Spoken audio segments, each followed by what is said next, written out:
Hi, my name is Brittany Morrissey, and I'm the Director of Discretionary Funding at the New York City Department for the Aging. Today I'm going to be presenting to you tips for your FY 2021 discretionary budget submission. The purpose of this training is to help you avoid common mistakes and errors and to help expedite your budget approval. Ensure that your first time submitting your discretionary budget and HHS Accelerator financials is easy and successful, and to direct you to additional resources that will assist in your budget submission. We're going to jump right into it, and we're going to start off with personnel services. There are two ways to list your staff in HHS financials: as salaried positions or as hourly positions. Be sure to enter the annual salary and annual hours for each salaried position, and enter annual hours for hourly positions. If the position will only be partially funded by discretionary dollars, adjust the amount in the FY budget column to reflect that.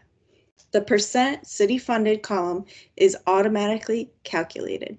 In the example below, we have an organization that has listed 2 cooks as salaried positions. You'll notice that both lines list their annual salaries and the annual hours, but only one of them is 100% fully city funded through discretionary funds. The other position is funded 55% by discretionary funds. That is why for line number 11, you see only $22,000 in the FY budget column.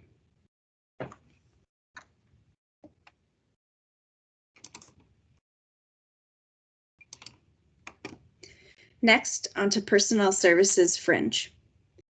Per the New York City Department for the Aging's fiscal policy, if your budget includes funding for a salaried or hourly positions, at a minimum, you must also include a contribution to FICA at 7.65%. You can include other fringe expenses, but FICA is the only required field. How to calculate FICA? For example, if your salary amount, including FICA, totals $35,000, to find the FICA portion, you can divide $35,000 by 1.0765 to find the salary amount exclusive of FICA, which equals $32,513. The difference of $35,000 and $32,513 will equal the FICA amount. To check that your FICA amount meets the required rate of 7.65%, multiply the salary amount exclusive of FICA, $32,513, by 0.0765. In this example, your FICA amount totals $2,487. Moving on to operations and support. You'll notice that HHS Financials has a comprehensive list of other than personnel services budget categories. If one of these categories does not accurately describe an item in your budget, you may utilize the other line, which can be found circled in red at the bottom of the screen. Use of the other line should be limited. When using this line, you need to itemize the contents of this category in both the comments section and on your budget template. Submissions without an explanation will be rejected. On to consultants and subcontractors. Per City Council and the Mayor's Office of Contract Services policy, no more than 30% of a discretionary award can be used to fund consultant or subcontractor expenses. Consultants and subcontractor expenses need to be recorded in the Contracted Services tab.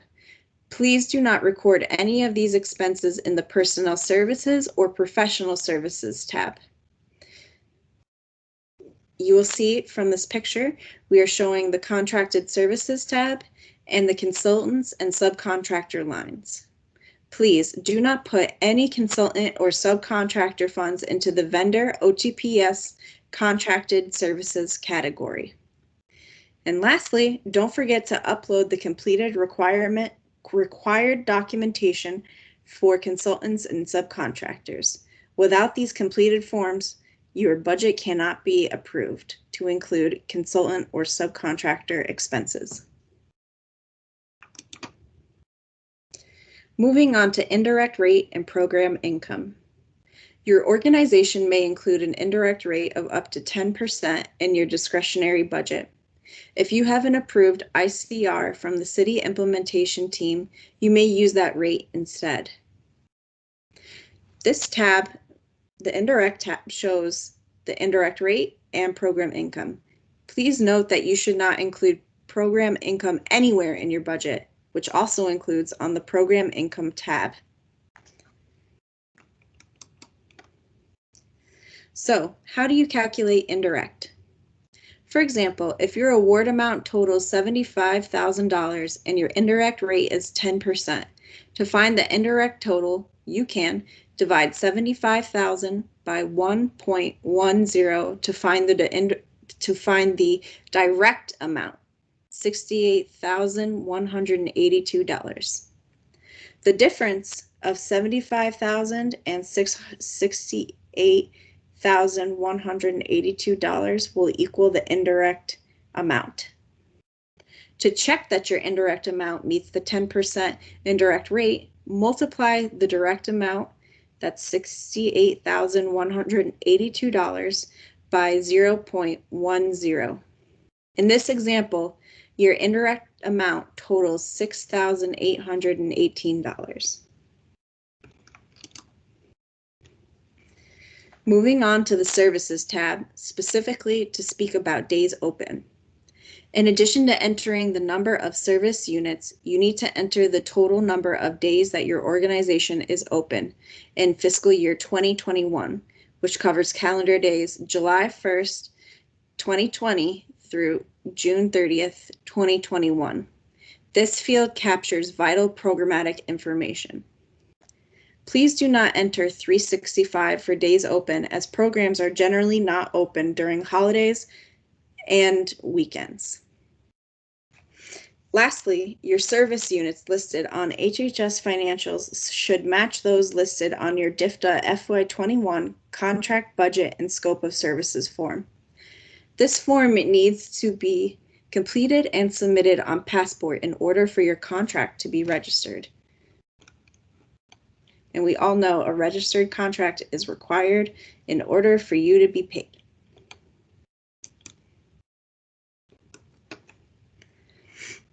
Services tab, cost centers.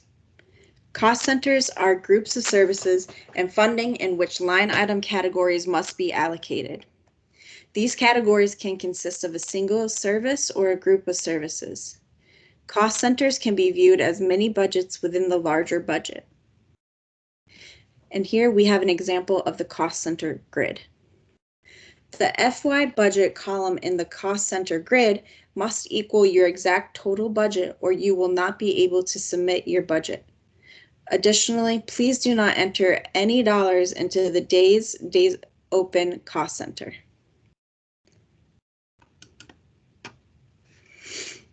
When you log on to HHS Financials and you look in the documents section, you will find several documents that have been uploaded by DFTA.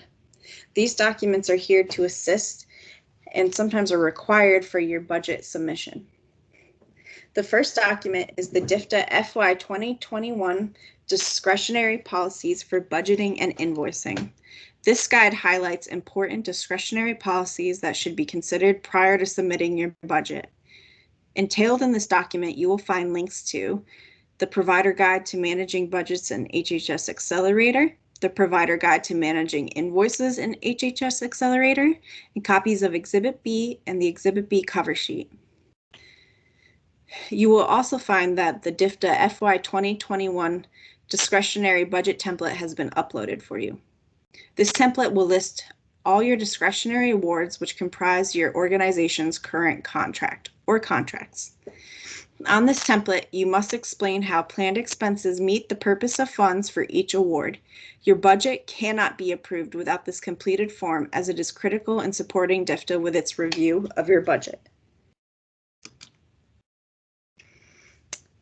And generally speaking about documents, to understand where to properly upload documents, please refer to page 21 of the Department for the Aging's FY21 Provider Guide to Managing Budgets and HHS Accelerator.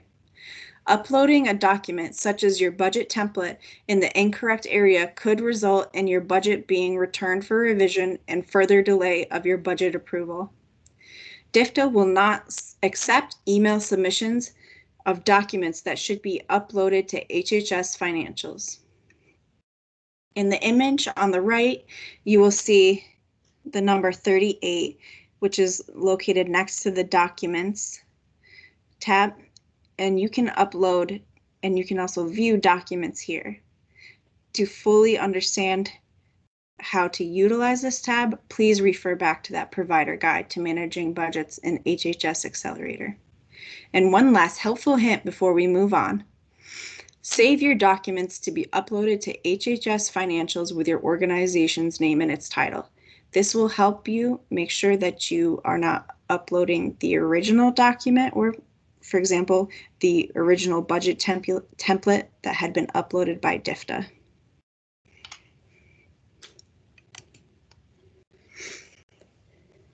Before we end this session, we want to provide you with additional resources for guidance. First, you should reach out to your budget analyst. Maybe you're unsure of who your analyst is. You can click to find this, you can click on View Comments History and see who at DFTA has been working on your budget. Secondly, you can also email discretionary@aging.nyc.gov along with your questions and contact information. I want to sincerely thank you for viewing this helpful guide, and I hope that your families, your colleagues all stay happy and healthy. Thank you.